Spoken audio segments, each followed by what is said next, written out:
인간로 오늘 책거리 합니다. 26번째 갑로멸제명병서. 갑로멸제 명, 글의 종류가 명이고 병서. 정화 4년 봄, 나는 바다 건너 돌아오면서 형악을 지나는 길에 방광사 예 스님을 만나러 영원려 아래에 머무를 집을 마련하고 갑로멸이라 이름 지었다. 앞에 한번 나왔습니다. 해원각범선사 당신의 서재를 갑로멸이라 이름하였다. 여기서는 또 집이라고 하지만 방광사 예 스님을 만나 영원여 아래에 머무를 집.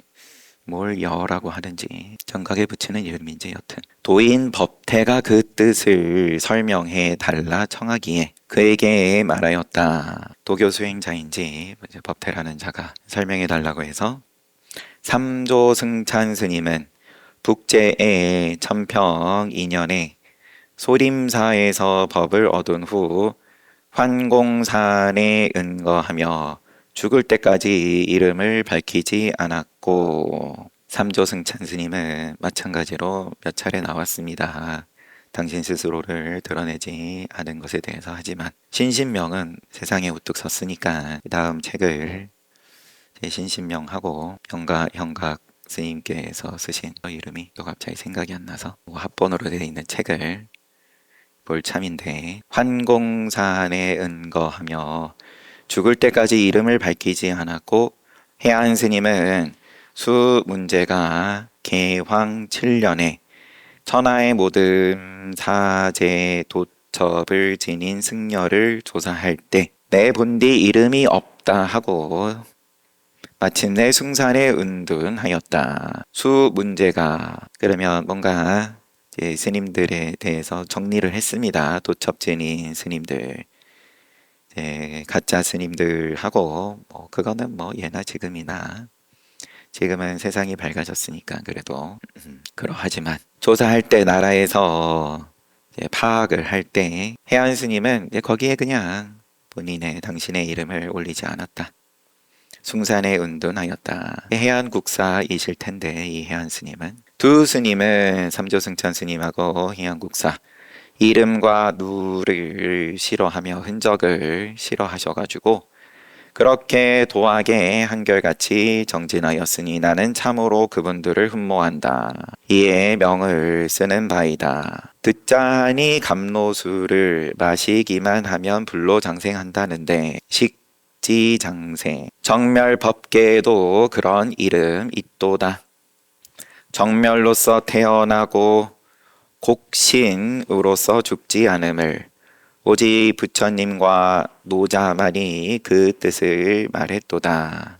노자도 같이 언급을 해서 아마 도인 법태가 더 궁금해한 건지, 정멸로서 태어나고 곡신으로서 죽지 않음을 오직 부처님과 노자만이 그 뜻을 말했도다. 내 본디 자유로운 사람이나 근심 걱정 얽혔다가 이제사 벗어났으니 긴 수염, 긴 머리에 가사를 입었네. 해안 스님은 숭산 소림사에 은둔하고 삼조찬 스님 곽산에 숨었으니 그러므로 나 각범도 형악에서 늙으리라. 산이 내가 높다 하는 생각을 잃고 옥이 티 없다는 마음마저 잊은 것처럼 내 마땅히 혀끝으로 푸른 연꽃 토하리라. 이거는 다른 사람이 써달라고 한다든지 다른 어떤 인연으로 쓴 글이 아니라 당신 머무를 집을 마련하고 갑로멸이라 이름을 지으니까 이제 앞에 말을 좀 정정하겠습니다. 갑로멸이라고 이름 지은 것에 대해서 설명해 달라고 하니까 설명을 좀 하고, 삼조승찬 스님과 해안국사 스님을 흠모한다. 나도 그와 같은 길을 가고자 한다. 은둔하고 드러내지 않는 길을 가고자 한다. 그러면 이렇게나 글을 많이 지으시고는 드러내지 않는다라는 거는 어떻게 말씀하시겠습니까? 라고 이제 누가 물었다라고 가정을 했을 때 그러면 이렇게 얘기하겠다. 이제 갑로멸, 간판이 그러하니까 갑로는 불로장생하는 갑로수, 죽지 않는 그런 게 있다는데 정멸법계에도 그런 이름이 있다. 정멸로서 태어나고 곡신으로 죽지 않음을 오직 부처님과 노자만이 그 뜻을 말했도다. 곡신불사 돼 있는데 그럼 산에 깊이 들어가서 그 어떤 계곡에서 죽지 않는다. 그런 걸란지 산으로 깊이 들어가서 거기다 집 짓고 갑로멸이라고 간판 다셨는데 멸로 태어나고 하지만 이제 모양으로서 죽지 않는다. 내 본디 자유로운 사람이나 근심 걱정 얽혔다가 한생 잘 살았다. 이제사 벗어났으니 긴 수염 긴 머리에 가사를 입었네. 여태까지 당연히 가사 잘 입고 한생 사시고 했지만 몸으로서는 그러했지만 이제사 벗어나서 머리 자르고 입는 가사는 그간에 잘 입었고 긴 수염 긴 머리로 가사 입는다. 해안 스님은 은둔하시고 삼조 승찬 스님도 숨으시고 나도 형악에서 늙으리라. 산이 내가 높다는 생각을 잃고 옥이 뒤없다는 마음마저 잊은 것처럼 내 마땅히 혀끝으로 푸른 연꽃 토하리라. 흔적 없는 가운데 푸른 연꽃을 토했는데 그거는 보이냐? 글자들 쏟아낸 것만 보고 지금 열심히 그러했는데 그 가운데 푸른 연꽃은 보고 떠드냐? 27번째 어부육수 1번 만회 백옥 각 대구름 도포 깎아머리 드러내고 일생 동안 비웃던 일 그 무슨 까닭인지 알지만 아침 저녁 나절 말리길 돌아오니 의심 말라 대천세계가 털어 끝에 걸려 있음을 만회 스님 생각하면서 지은 것으로 보고요. 계속 있어요.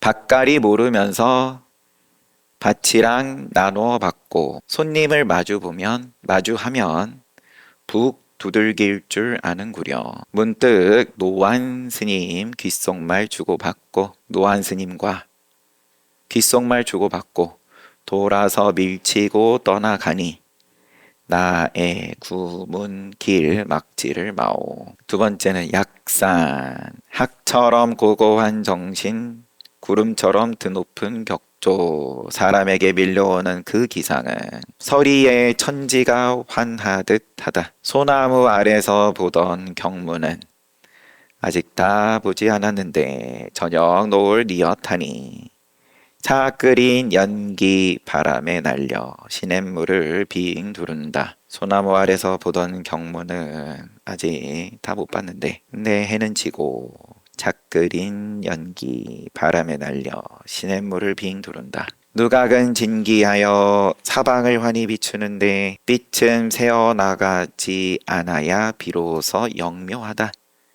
살아갈 길 눈앞에 이루니 누구의 관현악인가.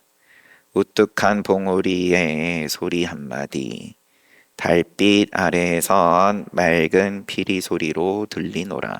세 번째는 보공 동룡강 아랫길을 오가노라니 지팡이 끝 쓸쓸하고 세간살림 어수선하구나. 뒷일을 앞당겨 보기를 마치 눈앞이 선한 듯하다. 비결이 아니라면 한 생각에는 고금이 없음을 알지어다. 가사롭다 늙은 약무제여 병고도 많기도 할사. 웃음 속에 주는 약이 모두가 일이나 호랑이들. 촛불 한 자루로 그대에게 건네주지 않고서 에오라지 너를 놀려주노라. 약 오르거든 아가씨의 속바지를 벗으시오. 네 번째 양공 하늘꽃은 옷가루 되어 법회에 휘날리나 물결 가운데 달그림자 어떻게 건지겠소. 옆집 노스님의 주석을 훔쳐보고 머리를 돌려 허공을 보니 뛰어나게 말할 줄 아네. 돌아와 하긴들에게 거듭거듭 하소연하되 이제까지의 견해는 모두 그대를 속인 터라 하네. 강 건너 저 산은 저문 비에 누웠는데 훌쩍 떠나시니 천봉만학에 찾을 곳 없으리. 하늘에서 내리는 비예요. 강 건너 저 산은 저문 비에 누웠는데 훌쩍 떠나시니 천봉만하게 찾을 곳 없으리. 이 양공은 누구신지. 하늘꽃은 옷가루 되어 법회에 휘날리나. 양무제 황제를 말하는 건 아닐 텐데 여튼 법회는 거창하게 열어가지고 하늘꽃이 휘날리지만 그래도 천신이 받들어서 옷가루가 되어서 휘날린다 한들 물결 가운데 달그림자 건지는 소식하고는 상관없다. 옆집 노스님의 주석을 훔쳐보고 말 그대로 해설을 얻어 들어가지고 머리를 돌려 허공을 보니 뛰어나게 말할 줄 아네. 말고 말하는 겁니까? 모르고 말하는 겁니까? 물결 가운데 달그림자 건지는 소리냐? 아니면 열심히 하늘꽃 긁어모으는 소리냐? 돌아와 하긴들에게 거듭거듭 하소연하되 이제까지의 견해는 모두 그대를 속인 터라 하네. 강 건너 저 산을 비 오면 참 뛰어나게 잘 눕네. 훌쩍 떠나시니 천봉만하게 찾을 곳 없으리. 다섯 번째 향엄. 그림떡으로 요기한다 사람들 비웃으니 남양 언덕 작은 안자에 쓸쓸히 돌아온다. 대나무 치는 소리에 바야흐로 분명히 깨치고 서서히 두리번거리며 찾아보아도 본래 면목 숨길 곳이 없구나. 문득 위산을 바라보며 자리를 펴니 노스님 그 모습 어슴푸레한 것에서 완전히 드러나네. 값진 이 은혜 부모님보다 더 크시니 알아차려라. 걸림없고 내밀한 소리 이전의 구절을.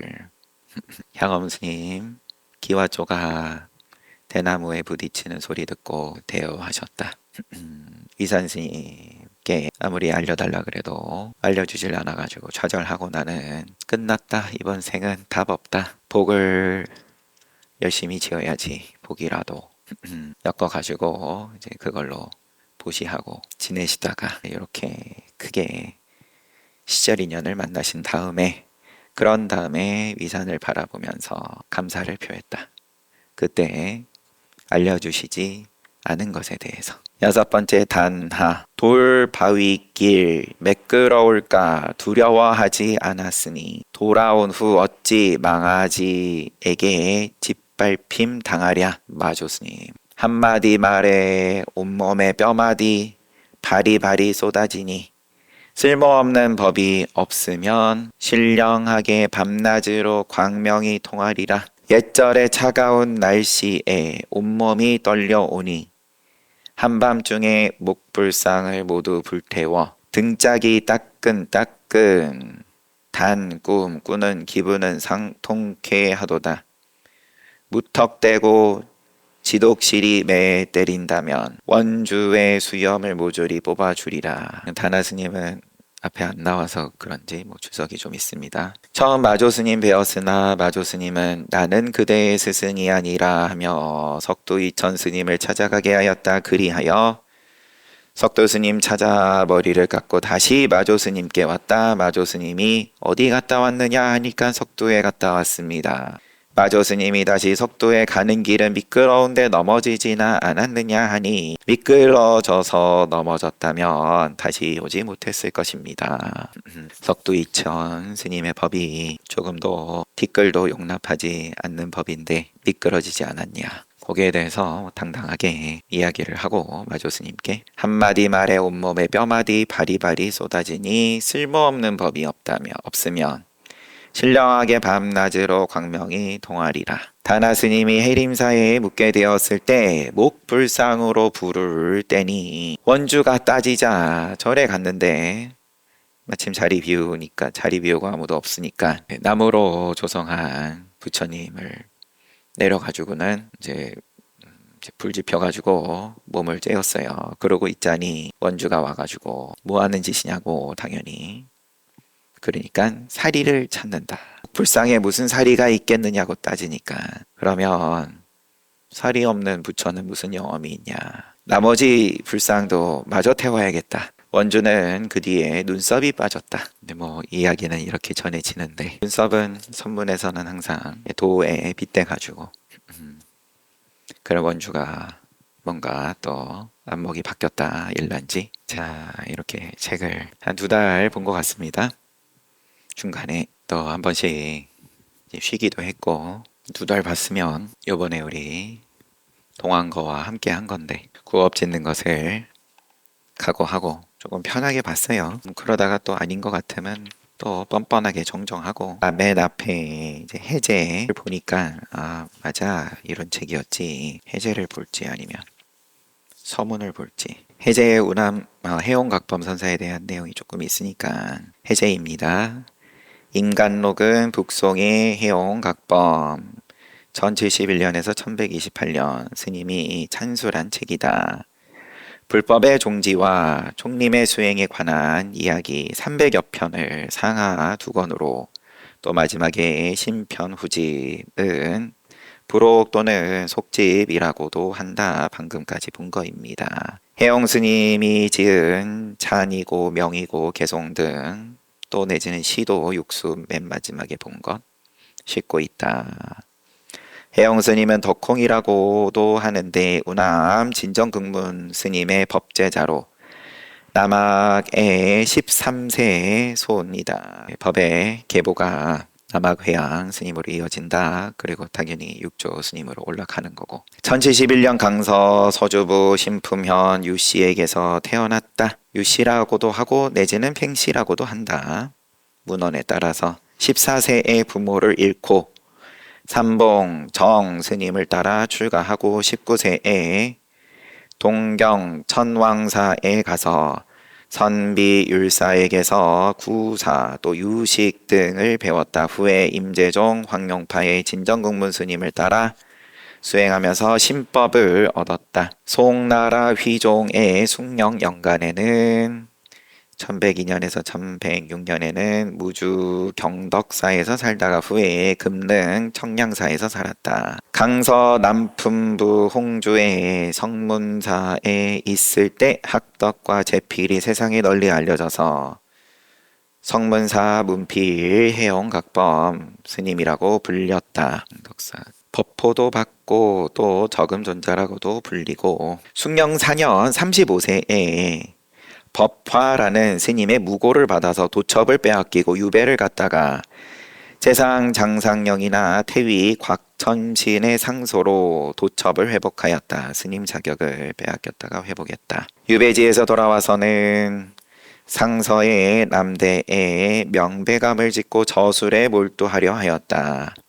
그러나 장상령과 곽천신의 정치 활동에 연루되어서 41세 광동성 해남도 주애로 추방되어서 개원사로 유배되었다가 3년 후에 사면받았다. 또 그 다음 해에 다시 옥에 갇혔다가 곧 석방되었다. 이후에 저술활동에 전념하며 평화를 맞이하는 듯 하였다가 또 무고를 당하여서 5년 지나서 그러면 41세에서 8년 후니까 40대 후반에 8월에 옥살이를 하다가 12월에 석방되었다. 들락날락 하셨어요. 간단하게 말하면. 그리고 일찍 돌아가셨습니다. 세수 58세에 승납 39세로 돌아가셨습니다. 입적하셨습니다. 여러 저술들 쭉 나열이 되어 있고요. 이 책이 나오게 된 연유에 대한 설명인데 건너뛰고 해영각범 스님에 대해서만 한번 환기하고 이렇니 저렇니 보면 가운데 종종 시비도 했지만 함부로 제가 그렇게 말을 할 수 있는 그런 분은 아니었고요. 어차피 한 귀로 듣고 한 귀를 흘리시니까 이제 잘 들으시는 겁니다. 뭘 굳이 기억할 만한 소리가 있겠다고 귀 쫑긋하고 눈을 초롱초롱 해가지고 법문 들으실 거 없습니다. 앉아서 정진하는 시간이고 또 대중의 기운을 함께하는 시간인 거고 시의 공간을 이 자리에서 함께하면서 죽비로 예배를 드리니까 뭐 별것 아닌 것 같아 보일 수도 있지만 그렇다고 막 일부러 또 생각 일으켜 가면서 뭐 용을 쓰면서 예배를 드릴 것도 아니면 앉아서 뭐 법문을 듣든 정진을 하든 아니면 또 우리 기도할 때 용을 쓰면서 할 것도 아니고 다 어차피 인연인 거고 인연은 인연에 맡겨두는 거고 잘하고 못하고를 내지는 이게 의미가 있고 없고를 뭐가 얼마나 이익이 있는지 없는지에 대해서 일으키지 않는 가운데에서 대중의 힘으로 함께 굴러가는 그 가운데에서 변화하는 게 있다. 시비가 나든 아니면은 뭔가 또 즐거움이 나든 그런 거랑 상관없이 뭐 시간은 금방금방 가니까 어차피 아등바등 안 해도 걱정하지 마십시오. 오늘 하루는 하루치만큼 늙을 테니까 쉬었다가 정진합시다.